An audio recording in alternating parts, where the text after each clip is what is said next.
Hello, everyone, and welcome to another mini Sky Tonight. So, with the 4th of July coming around the corner, I decided why not talk about the wonderful grandeur that happens this time of year, the beautiful fireworks display. Now, I understand that for many cities across the nation, that these beautiful displays of light and color are often canceled to prevent people from congregating because of COVID-19. And it's kind of sad because I know I look forward to it every year and to see the beautiful artistic work done by several choreographers as well as masters of the art of creating fireworks. Now, sadly, because we have to stay safe, I decided, you know what, why not bring fireworks to you? Explain the colors that you see, what you're seeing, and how it's all done. Now, before we get into this, I'm going to give a public announcement. Do not try this at home. Do not try to destroy, dissect, play with, experiment with, or even modify a standard firework. Yes, you can probably get some fireworks from a fireworks stand and go do fun things with them, but don't. There have been recorded over 13,000 injuries per year across the world due to fireworks in some fashion. And I do not want you guys to become one of those poor souls that get injured. So stay safe. Only if you're a kid, only allow your parents to be able to launch the firework. Do it in a safe location and make sure you take extra precautions if you decide to use fireworks. All right, with that out of the way, let's get into some of the basics of fireworks. How does fireworks start, and what is the anatomy of fireworks, how we get the beautiful colors, and so on. So, a little bit of a history. The first instance that has been recorded was in the 6th century during the Chinese Song Dynasty, where they had these explosive rocks that they would use for some of their beautiful displays during their festivities. And some of that knowledge and technology got passed around the world during the Chinese trade. It wasn't until like the 13th century when an English monk named Roger Bacon started to experiment with these explosive rocks and created the concoction we know today as gunpowder, which is a slow burning substance that is easy to control. With this kind of technology, in the 1540s, the Mongols then introduced this concept of using gunpowder in their form of a firework, and they introduced it into Europe. And in 1905, you had the gunpowder plot by Guy Fawkes. So every 5th of November, there's a big, huge fireworks display in honor for him. And then, of course, in the 19th century, we decided to use fireworks for our 4th of July displays. So that's a bit of a history of how it went from ancient China to here in the United States, where we use it every 4th of July.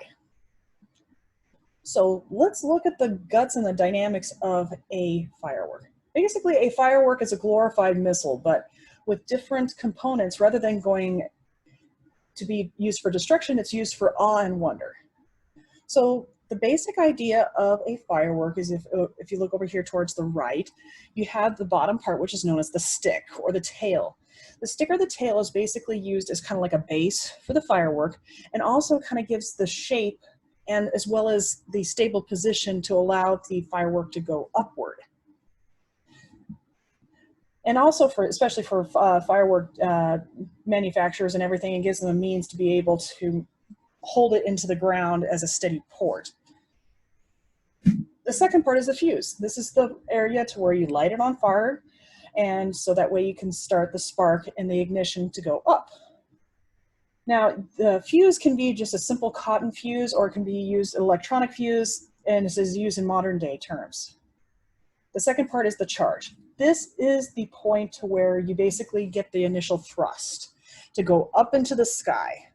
This is not the point to where it allows you to be able to see the beautiful color displays. This gets set up into the air, roughly around about 300, 400 feet in the air.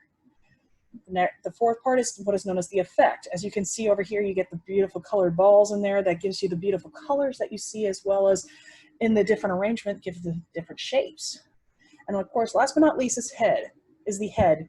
Usually it's roughly a cone shape or in a different type of shape to give it basically an aerodynamic point to go up into the air. Now, let's take a look a little bit in terms of the charge. Many charges are either these cylinder parts and or they're what are known as aerial shells. It's basically this huge gigantic shell where you have a fuse, a case, and what are called stars. These are the color agents. So these can give you the beautiful color displays, and as well as, depending upon how they are arranged, it can give you the shape. And then also you have what are known as mortar fireworks, which basically are these huge gigantic tubes that allow it to be shot up in a straight direction. A basic example of this would be Roman candles. So here's what looks like on the inside of a aerial shell. It's literally this big, huge, gigantic shell, kind of made of timber wood or some other types of plaster. And on the inside, you have all these different charges of different chemicals and things of that nature to give its different colors. And I'll explain how they get those different colors in a minute. Now, for professional displays, what they use is called mortar tubes that don't have like all the charges and everything, but they interconnect all the different aerial shells as well as the mortars and put them in individual tubes and then mark them off and have different fuses. Now for professional displays, rather than having to go by each individual display and light them on fire and hope that they work, they use electronic fuses. So that way they can light it off at that instant and they can know exactly if a fuse did indeed go off.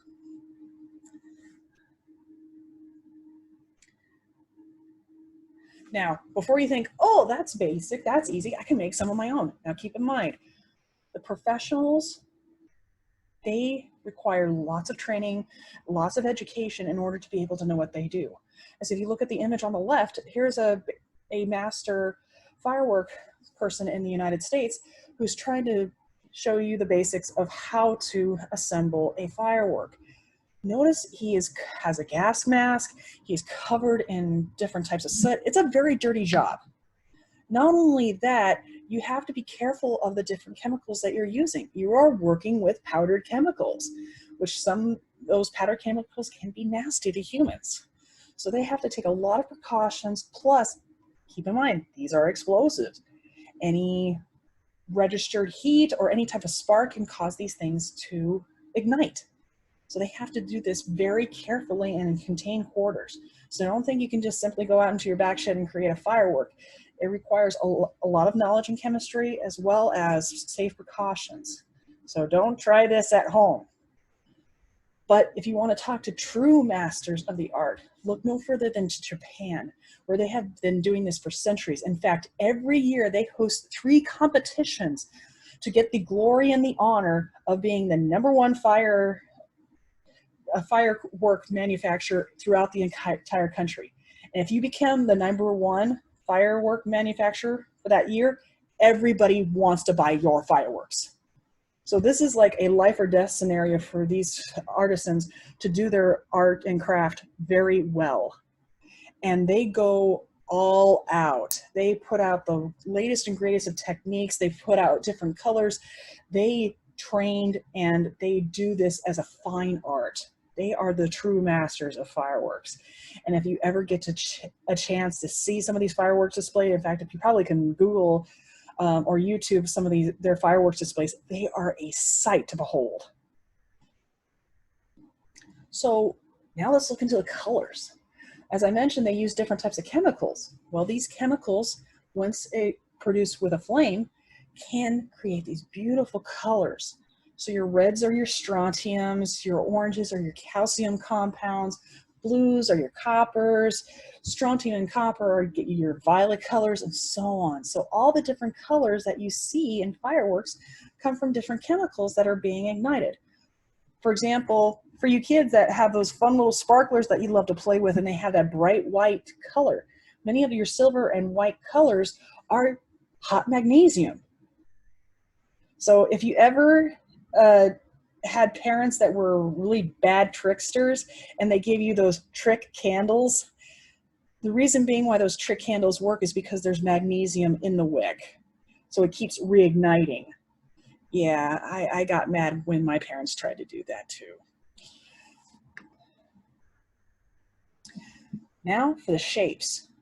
As you saw back in the previous image, how the different shells are arranged, you can get different shapes depending upon the arrangement and how they're precisely put together. And each of those different shapes come with a precise name. So the ones that are like these beautiful displays and then they look like they fade away and make beautiful long trails, those are called willows. Palm trees obviously look like palm trees, and then of course you have the rings. Serpentine ones, what they look like is basically as they explode out, all of a sudden these little sparks just kind of shimmer and shake around.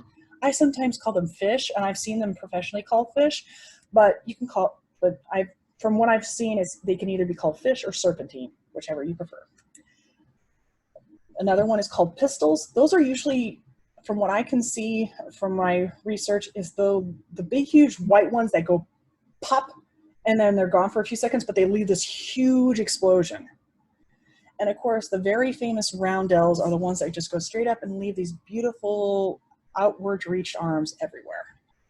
So next year on the 4th of July, or if you're shooting up some fireworks and friends out there, you can impress them with your knowledge of the different shapes that you can see. So these are some of the basics of fireworks. I hope you all have a wonderful 4th of July. Stay safe, stay healthy, and as always, never stop learning.